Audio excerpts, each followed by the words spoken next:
In this video, we'll have a look at subdivision surfaces at render time. In specific, we'll look at subdivision surfaces when rendering using the Maya software rendering engine.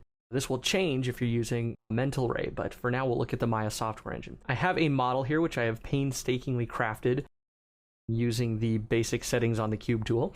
And I'm going to press the 3 key to turn on our smooth preview. We have a nicely subdivided object now that's relatively spherical in nature. And I'm going to go up here to my render option, and I'm going to just press to render the current frame.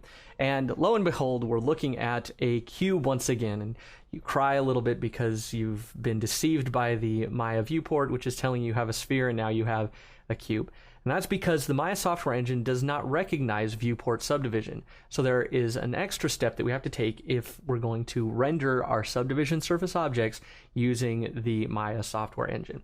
If you're using Mental Ray, this will change.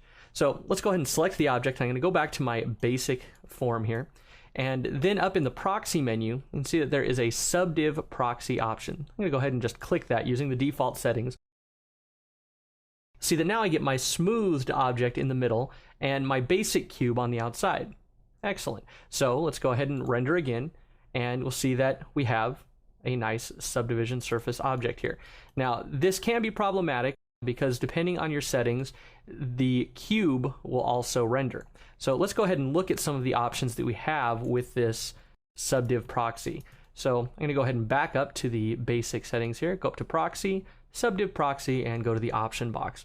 So you can see that here we get a lot of options to work with as we look at our settings. The default setting actually has subdiv proxy renderable as an option that is checked on by default. So if I go ahead and click smooth now, you'll see this is what will happen by default if you just click the button yourself. There we go. There's the cube around the subdiv proxy, and that can be problematic, but it can also be very helpful. So depending on what you're doing, this could be an option that you want on. Now, the nice thing is I can go here to faces, and let's go to edit mesh, and I'm going to just create a series of extrusions here.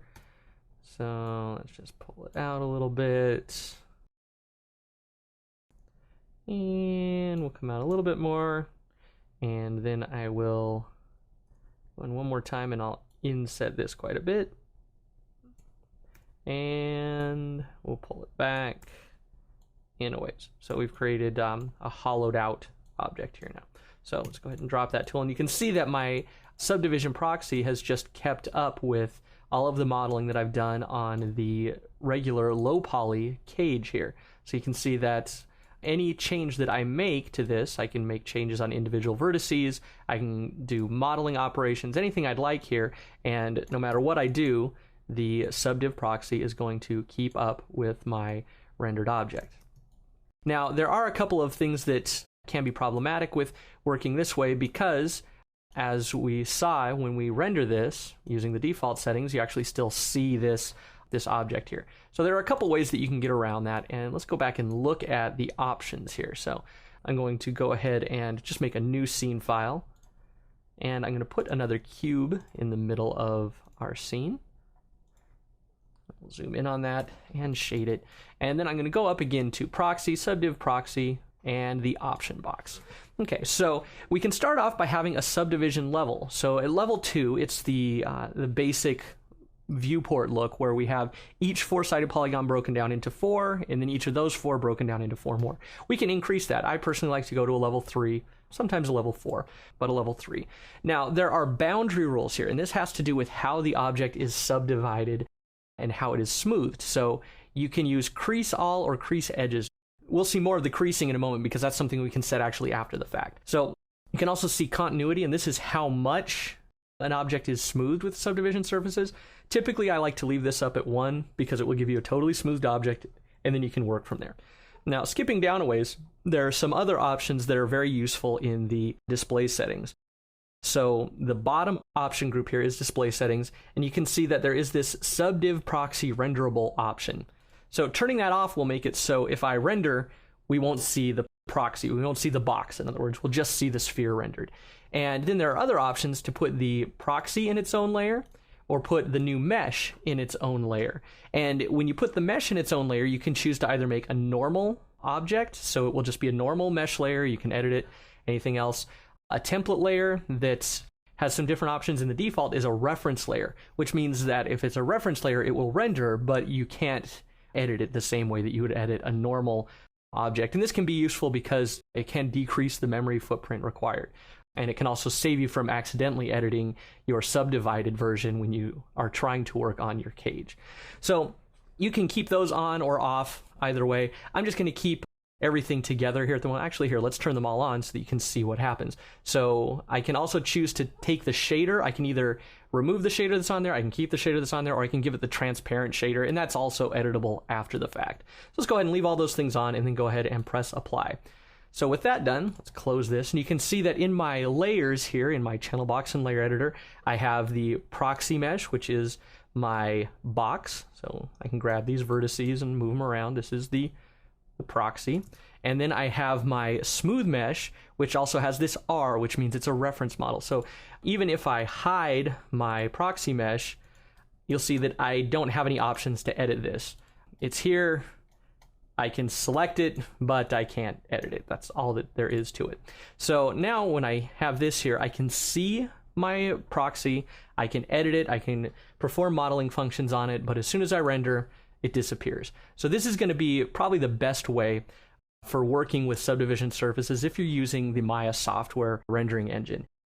If you get working along and you're just animating and you don't want to see this box anymore, or if you don't want to see the smooth mesh because it's taxing on your viewport because you have a lot of smoothed objects, you can hide that, or you can hide the proxy mesh and you're good to go.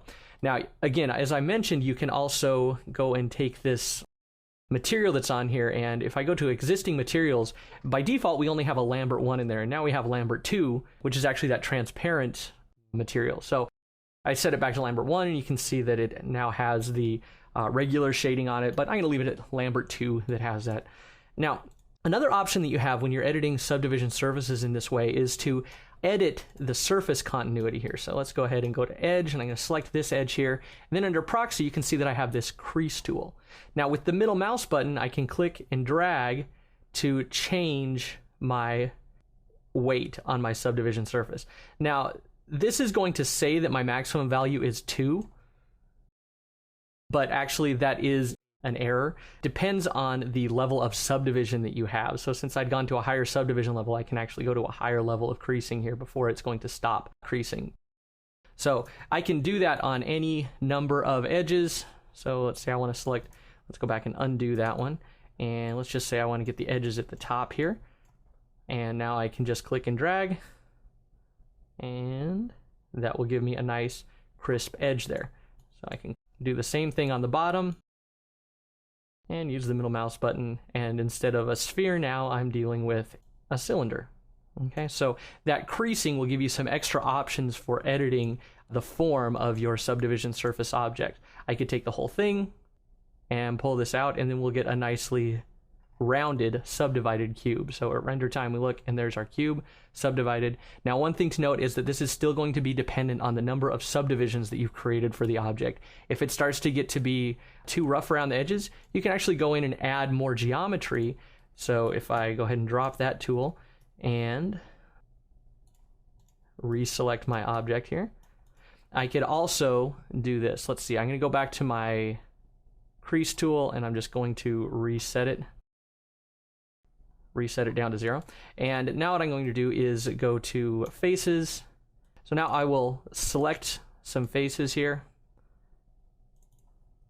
and we'll go down to add divisions under the edit mesh option. And now you can see that I've got more edges to work with. So if I go here, and let's switch now to edge mode, and I'm going to select all of these, and then I'm going to hold control to deselect the ones down the middle.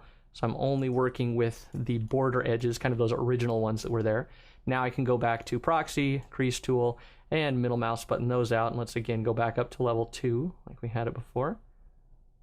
And I'll create a render. And we'll see that it's looking much smoother than it did before. So that's the way that you work with subdivision surface objects at render time when you're dealing with the Maya software rendering engine.